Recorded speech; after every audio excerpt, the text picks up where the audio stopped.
Heavenly Places, a devotional by Ellen G. White. A time for heart-searching, August 4th. Examine yourselves whether ye be in the faith. Prove your own selves. 2 Corinthians 13, verse 5. One's claim to manhood is determined by the use he makes of the powers that God has given him. The members of the human family are entitled to the name of men and women only as they employ their talents for the good of others.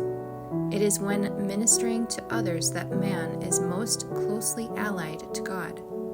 He who is true to his God-given manhood will not only promote the happiness of his fellow beings in this life, but will aid them to secure the reward of the life to come. Man is required to love God supremely with his might, mind, and strength, and his neighbor as himself.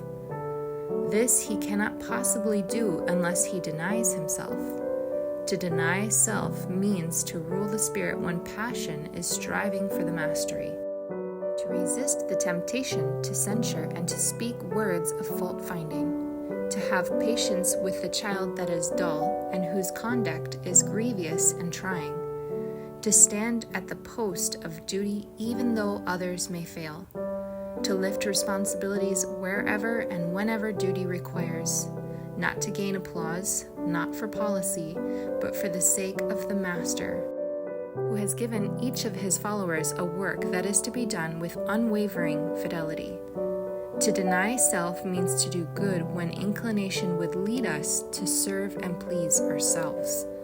It means to work patiently and cheerfully for the good of others, even though our efforts may not seem to be appreciated. Fellow Christians, search carefully to see whether the Word of God is indeed the rule of your life. Do you take Christ with you when you leave the place of prayer? Does your religion stand guard at the door of your lips? Is your heart drawn out in interest and sympathy for those in need of help? Are you seeking earnestly for a clearer understanding of God's will, that you may let the light shine forth to others? Is your speech seasoned with grace? Does your demeanor show Christian nobility? Remember that you need to be braced by constant watchfulness and prayer. So long as you look to Christ, you are safe. But the moment you trust in yourself, you are in great peril. He who is in harmony with God will continually depend upon Him for help.